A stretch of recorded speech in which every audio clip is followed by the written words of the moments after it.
मूक होई बाचाल पगु चढ़ई गिरि बर गहन। जास कृपास दयाल द्रव सकल कलिमल दहन।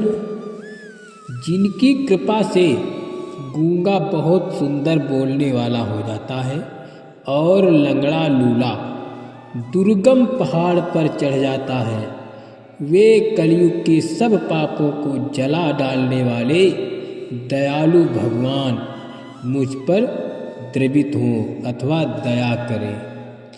नील सरोह श्याम तरुण अरुण बारिज नयन। करऊ सो मम उर धाम सदा चीर सागर सन। जो नील कमल के समान श्याम वर्ण है, पूर्ण खिले हुए लाल कमल के समान जिनके नेत्र हैं, और जो सदा क्षीर सागर में शयन करते हैं, वे भगवान नारायण मेरे हृदय में निवास करें। कुंद इंदु समदेह उमा रमन करुणा अयन। जाहि दीन पर नेह करो कृपा मर्दन नयन। जिनका कुंद के पुष्प और चंद्रमा के समान गौर शरीर है, जो पार्वती जी के प्रियतम और दया के धाम है, और जिनका दोनों पर स्नेह है, वे कामदेव का मर्दन करने वाले शंकर जी मुझ पर कृपा करें। बंदहु गुरुपद कंज कृपा सिंध नर रूप हरि। महामोह तम पुंज जासु बचन रवि कर निकर। मैं उन गुरु महाराज के चरण कमलों की वंदना करता हूँ जो कृपा के समुद्र और नर रूप में श्री हरि ही हैं, और जिनके वचन महामोह रूपी घने अंधकार के नाश करने के लिए सूर्य किरणों के समूह हैं। बंदहु गुरुपद पदुम परागा। सुरुचि सुभाष सरस अनुरागा। अमिय मूरिमय चूरन चारु। सकल समन भव रुज परिवारु। मैं गुरु महाराज के चरण कमलों की रज की वंदना करता हूँ, जो सुरुचि यानी सुंदर स्वाद, सुगंध तथा अनुराग रूपी रस से पूर्ण है। वो अमर मूल संजीवनी जड़ी का सुंदर चूर्ण है, जो संपूर्ण भवरोगों के परिवारों को नाश करने वाला है। सुकृति संबुतन विमल विभूति। मंजुल मंगल मोद प्रस्तुति। जन मन मंजु मुकुर मल हरणी। किए तिलक गुण गण बस करनी। वो रज सुसकृति यानी पूर्ण निवारण पुरुष रूपी शिव जी के शरीर पर सुशोभित निर्मल विभूति है, और सुंदर कल्याण और आनंद की जननी है। भक्त के मन रूपी सुंदर दर्पण के मैल को दूर करने वाली और तिलक करने से गुणों के समूह को वश में करने वाली है। श्री गुरु पद नख गनी मन ज्योति। सुमिरत दिव्य दृष्ट ही होती। दलन मोह तम सोस प्रकाशु। बड़े भाग उर आयु जासु। श्री गुरु महाराज के चरण कमलों नखों की ज्योति मणियों के प्रकाश के समान है, जिनके स्मरण करते ही हृदय में दिव्य दृष्टि उत्पन्न हो जाती है। वह प्रकाश अज्ञान रूपी अंधकार का नाश करने वाला है। वो जिसके हृदय में आ जाता है उसके बड़े भाग्य हैं। उघरहि बिमल बिलोचन ही के, मिटहि दोष दुख भव रजनी के। सूजई रामचरित मणि मानिक, गुपत प्रगट तह सोचहि खानिक। उसके हृदय में आते ही हृदय के निर्मल नेत्र खुल जाते हैं और संसार रूपी रात्रि के दोष दुख मिट जाते हैं एवं श्री रामचरित रूपी मणि और मणिक गुप्त और प्रकट जहाँ जो जिस खान में है सब दिखाई पड़ने लगते हैं। जथा सुअंजन अंजिद्रग साधक सिद्ध सुजान, कौतुक देखत शैल बन भूतल भूरि निधान। जैसे सिद्धांजन सिद्ध अंजन को नेत्रों में लगाकर साधक सिद्ध और सुजान पर्वतों वनों और पृथ्वी के अंदर कौतुक से ही बहुत सी खाने देखते हैं। गुरुपद रज मृदु मंजुल अंजन, नयन अमीय दृग दोष विभंजन। तेहि कर विमल विवेक विलोचन, वर्णहु रामचरित बहुमोचन।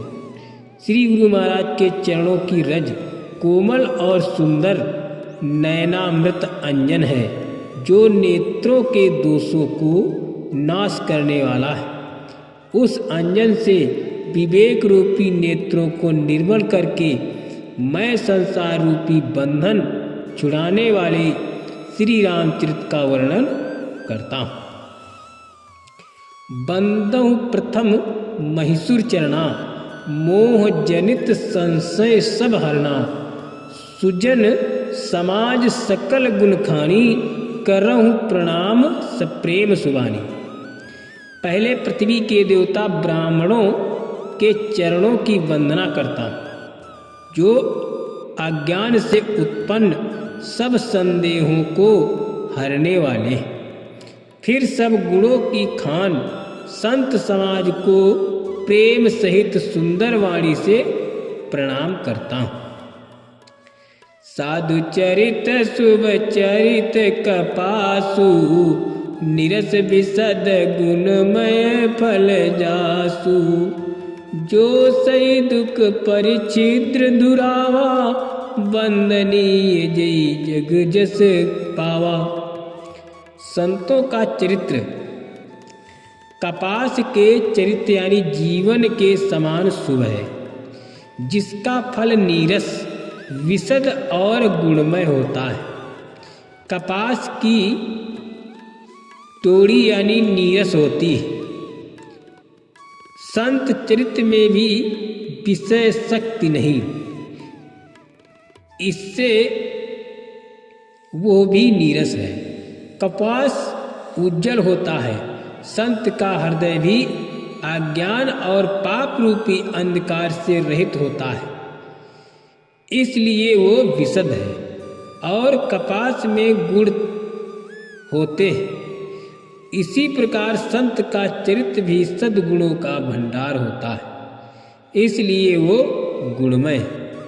जैसे कपास का धागा सुई के किए हुए क्षेत्र को अपना तन देकर ढक देता है, अथवा कपास जैसे लोढ़े जाने काते जाने और बुने जाने का कष्ट सहकर भी वस्त्र के रूप में परिणित होकर दूसरों के गोपनीय स्थानों को ढकता है, उसी प्रकार संत स्वयं दुख सहकर दूसरों के छिद्रों यानी दोषों को ढकता है, जिसके कारण उसने जगत में वंदनीय यश प्राप्त किया है।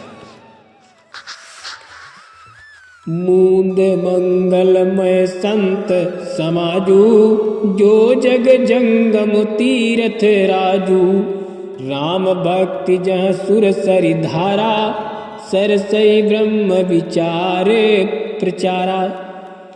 संतों का समाज आनंद और करुणामय है, जो जगत में चलता फिरता तीर्थ प्रयाग है। जहाँ उस संत समाज रूपी प्रयागराज में राम भक्त रूपी गंगा जी की धारा है और ब्रह्म विचार का प्रचार सरस्वती। विधि निषेधमय कलिमल हरणी, करम कथा रविनंदन बरणी। हरि हरि कथा विराजति बेनी, सुरत सकल मुद मंगल देनी। विधि और निषेध, ये करो और यह ना करो रूपी कर्मों की कथा कलयुग के पापों को हरने वाली सूर्य तनया यमुना जी है। और भगवान विष्णु और शंकर जी की कथाएं त्रिवेणी रूप से सुशोभित हैं, जो सुनते ही सब आनंद और करुणा कल्याणों की देने वाली है। बट विश्वास चल निज धर्मा, तीर्थ राज समाज सुसर कर्मा। सबई सुलभ सब दिन सब देशा, सेवत सकल सेवत सादर समन कलेसा। बस उस संत समाज रूपी प्रयागराज में अपने धर्म में जो अटल विश्वास है वो अक्षय वट है, और शुभ कर्म ही उस तीर्थराज का समाज परिकर है। वो संत समाज रूपी प्रयागराज सब देशों में सब समय सभी को सहज ही में प्राप्त हो जाता है, और आदर पूर्वक सेवन करने से क्लेशों को नष्ट करने वाला है। अकथ अलौकिक तीर्थ राऊ, देव सद्य फल प्रकट प्रभाऊ। वो तीर्थराज अलौकिक और अकथनीय है, वो तत्काल फल देने वाला है, उसका प्रभाव प्रत्यक्ष है। सुनि समुझय जन मुदित मन, कुंजय अति अनुराग। लहई चारि पर अचत तनु, साधु समाज प्रयाग। जो मनुष्य इस संत समाज रूपी तीर्थराज का प्रभाव प्रसन्न मन से सुनते और समझते हैं, और फिर अत्यंत प्रेम पूर्वक इसमें गोते लगाते हैं, वे इस शरीर के रहते ही धर्म अर्थ काम मोक्ष चारों का फल पा जाते हैं। मंजन फलि पेखई तत्काला, का कहोई पिक बकौ मराला। सूर्याचरज करई जन कोई, सतसंगति महिमा नहीं गोई। इस तीर्थराज में स्नान का फल तत्काल ऐसा देखने में आता है कि कौवे कोयल बन जाते हैं और बगुले हंस। ये सुनकर कोई आश्चर्य ना करे, क्योंकि सत्संग की महिमा छिपी है। जय गुरुदेव।